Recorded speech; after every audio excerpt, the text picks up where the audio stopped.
Pagi-pagi bangun, lihat-lihat TikTok, ternyata lagi rame istilah ordal.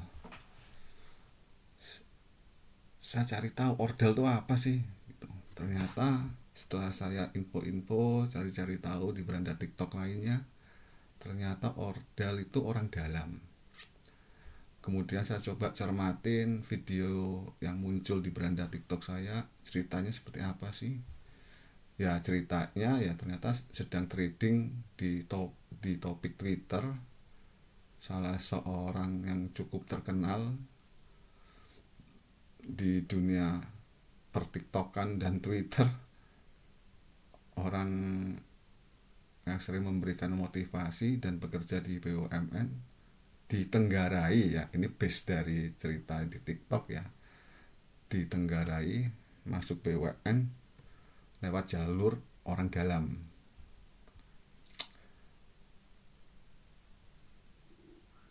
Ya saya sih nggak penasaran dengan orangnya ya, bagi saya itu juga nggak penting. Tetapi yang buat saya penasaran itu adalah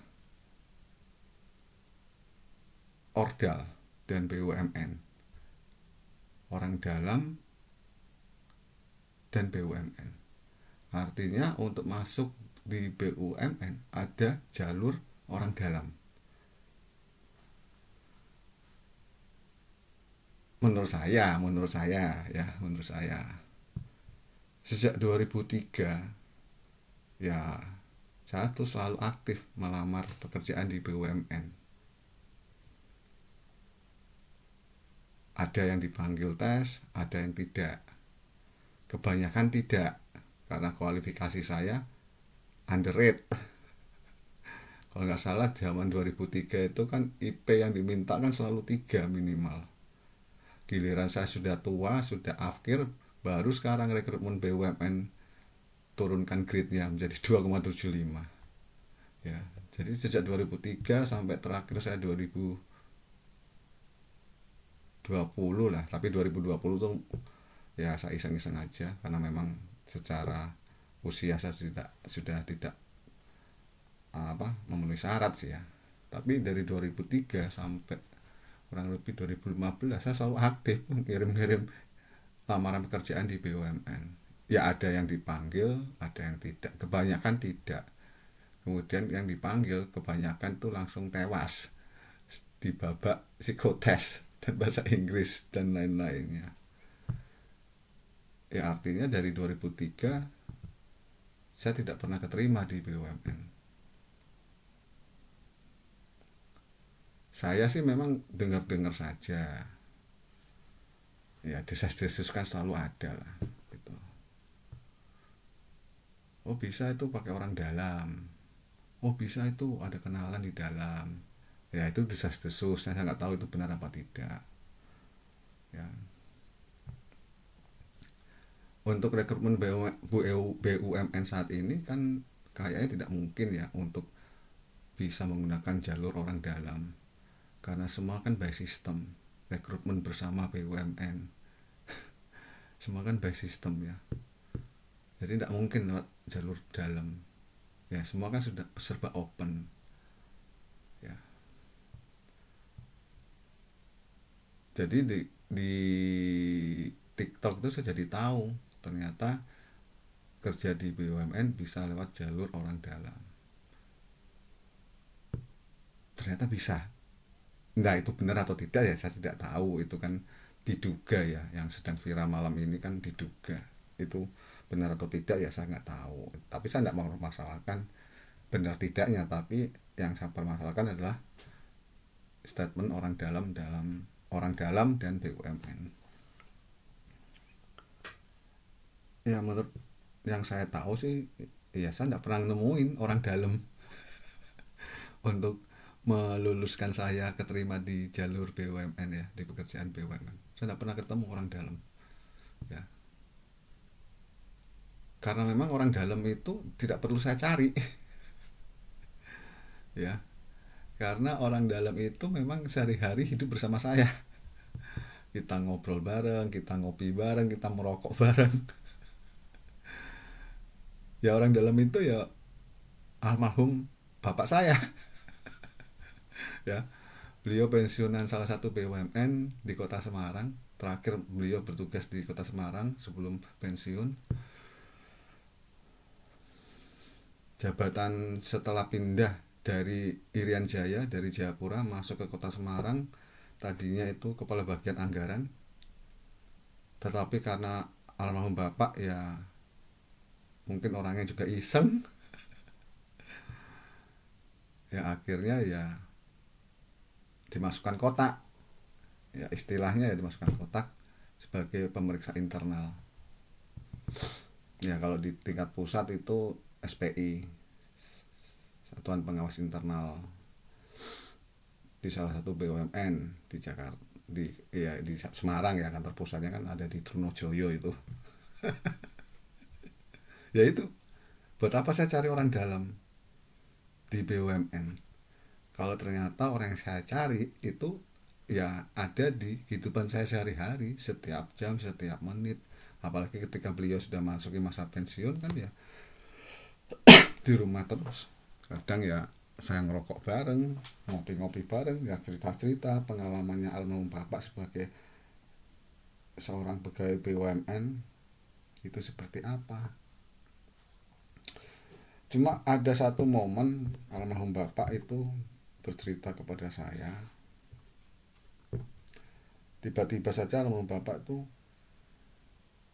menanyakan, gimana tes di BUMN kamu? Gitu. Ya saya bilang ya susah pak, nggak nyandak otak saya. Soalnya susah betul, psikotesnya susah betul, hitung-hitungan susah betul, bahasa Inggrisnya, saya nggak tahu juga bahasa Inggris. Oh, ya almarhum bapak cuma kasih statement oh sambil mengisap rokok suryanya. Dan kemudian beliau melanjutkan ceritanya ya sudah, kalaupun belum bisa ya sudah diulangi lagi tahun depan gitu. Kamu belajar lagi, kalaupun belum bisa ya sudah belajar lagi dan diulangi lagi ya. Kalau masih belum bisa dan umurmu sudah lewat ya sudah, berarti rezekimu tidak di BUMN. Artinya almarhum bapak itu bercerita bahwa jangan sampai ya bapak itu mengetahui kamu masuk BUMN dari hal-hal yang tidak benar. Ya, itu saja statementnya dari almarhum bapak. Apalah artinya saya senang punya anak yang masuk di BUMN tetapi lewat jalur yang tidak benar, lewat tindakan-tindakan yang tidak terpuji. Jangan sampai bapak dengar kamu melakukan seperti itu. Bapak bangga meskipun kamu bekerja di kantor swasta yang kecil-kecil, yang level lokal. Itu bapak lebih bangga daripada kamu paksakan kondisi, paksakan takdir kamu untuk bekerja di BUMN dan menggunakan berbagai macam intrik-intrik dan tindakan-tindakan tidak terpuji lainnya. Itu pesan yang sampai dengan saat ini selalu saya ingat.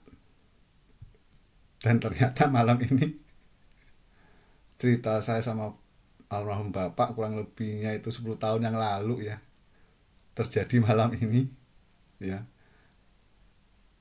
Ya dengan istilah ordal, orang dalam di BUMN gitu ya. Ya kalau bukan rezekinya di BUMN ya kenapa harus dipaksakan sih gitu loh. Almarhum bapak cerita seperti itu ke saya.